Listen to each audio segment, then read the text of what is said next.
Quem são os tronos? A palavra hebraica Ophanim, que representa rodas. Qual a relação dessas rodas, mencionadas por Ezequiel, no trono de Deus? Teria alguma conexão com os OVNIs avistados hoje? Ezequiel 1, do 15 ao 21, nos dá detalhes que o anjo muito poderoso a serviço do Criador. E é isso que iremos ver nesse vídeo. Os Ophanim, os tronos, seriam também os santos vigilantes, substituídos pelos caídos de Enoque. Eles, volta e meia, visitam a humanidade, estão presentes em vários livros da Escritura. Os Ophanins revelam nosso Pai Celestial como Rei e atestam sua soberania. Ezequiel estava no exílio há 5 anos, quando Deus apareceu para ele. Isso aconteceu no Oriente Médio, e ali se iniciou o ministério de Ezequiel. E é então que ele teve uma visão surpreendente. Podemos ver os detalhes aqui nesse vídeo. As rodas dos Ophanins. O Pai Celestial abriu os céus no temporal, e Ezequiel pôde contemplar tudo aquilo. Relâmpagos e uma grande luz. 4 seres iluminados. E esses seres, com 4 faces, não eram anjos comuns. É interessante, pois, os anjos querubins, uma representação de muitos animais que estão na terra. Os animais são homenagens a esses seres, criados depois do céu, obviamente. Podemos então confirmar em Ezequiel sua visão. Você pode pegar sua escritura e acompanhar. Agora, ao olhar para as criaturas vivas, eis que havia uma roda no chão ao lado de cada uma das 4 delas. A aparência das rodas, em sua obra, era como topázio cintilante.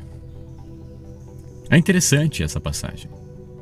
E todas as 4 tinham a mesma forma, sua aparência e obra, parecendo como se uma roda estivesse dentro da outra, quando elas se moviam e em qualquer uma das suas direções. E sem se virar enquanto se moviam. E as bordas das rodas eram altas e impressionantes, e as bordas de todas as 4 estavam cobertas de olhos ao redor. Quando as criaturas vivas se moviam, as rodas se moviam com elas. E quando as criaturas vivas se levantavam da terra, as rodas também se levantavam. E onde quer que o espírito estivesse prestes a ir, elas iriam naquela direção. E as rodas se levantavam da mesma forma, pois o espírito das criaturas vivas estava nas rodas. E quando elas iam, e quando elas paravam, elas paravam.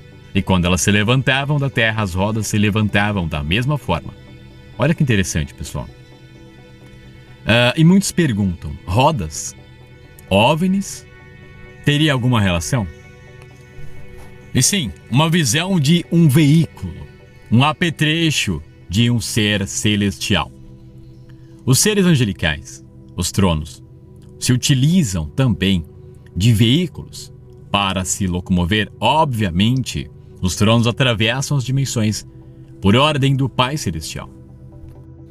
Uma vez um certo comentarista bíblico comentou que essas rodas poderiam ter como se fossem esferas, um mecanismo celestial. É interessante também observar as bordas cheias de olhos. O mundo espiritual estranho e incompreensível para a razão humana. É fato que é difícil imaginar o que Ezequiel viu.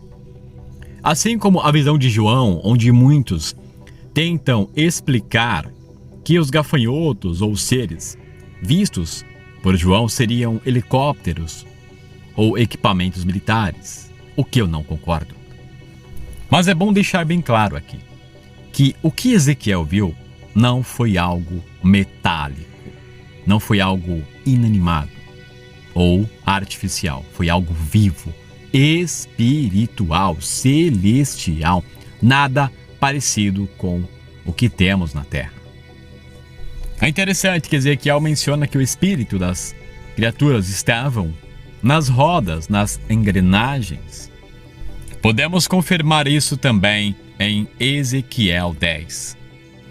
Podemos conectar então com o fato de que os querubins também são cheios de olhos. E isso é muito interessante, pois eles também têm 4 lados. Consegue entender? É por isso que eu digo, o mundo espiritual é estranho. Seria muito simples dizer, ele viu um OVNI, uma nave. Não. O que Ezequiel viu foi algo muito mais complexo. Ele também menciona o trono de Deus, com rodas, anjos empurrando, coisas inexplicáveis. Os anjos que movimentam o trono também possuindo 4 faces. Isso também nos lembra os 4 ventos, retendo o fim dos tempos, antes que os santos possam ser selados. Os ofanins são estudados por toda a história. Muitos ficam fascinados com as descobertas e tentam conectar isso aos apócrifos. Eles são uma categoria diferenciada do exército celestial. É interessante também mencionar que Ezequiel vê uma grande abóboda de cristal. Podemos ver também que as visões de Enoque são quase inexplicáveis. A lua com suas engrenagens, o sol e as estrelas errantes. A mente de Ezequiel não consegue processar tudo o que vê. O trono, a glória do Criador. Ezequiel então se prostra ao ver, contemplar todo aquele poder. É então que ele ouve uma grande voz, como a de águas, recebendo a missão de entregar a profecia, a mensagem para Israel, uma nação desobediente. Sabemos então que 2 cativeiros estão registrados na Escritura. Para Israel e para sua irmã Judá, posteriormente. Os ofanins se diferenciam dos serafins e querubins. Um poder sobrenatural, a proximidade com o trono do Pai Celestial. Se os ofanins são criaturas celestiais, ou transportes multidimensionais, o que importa para nós é compreender que eles estão próximos demais da glória do Criador. Dessa forma, podemos então imaginar o poder desses seres. Os ofanins então revelam o que seria um fragmento da glória do Criador. As rodas multidimensionais nos lembram de que o Criador, Pai Celestial, é onipresente e ele pode simplesmente alterar o tempo a qualquer momento. Assim como o Messias visitou a Abraão antes mesmo de nascer na terra como homem. E o que nos revela o versículo 12? Cada um deles ia sempre para frente, para onde quer que fosse o Espírito eles iam, e não se viravam quando se moviam. Aqui podemos ver que isso é bem diferente de um OVNI ou uma nave espacial. É uma glória e algo que não existe na Terra. Seria também uma visão simbólica mostrando o poder e também a onisciência do Criador, do Pai Celestial, onde os olhos dele estão em todos os lugares da Terra. Mas por que seria importante para os cristãos conhecer o reino sobrenatural? Basta ler Efésios e podemos compreender que nossa luta não é contra a carne, sim contra as forças espirituais que estão nos lugares celestiais.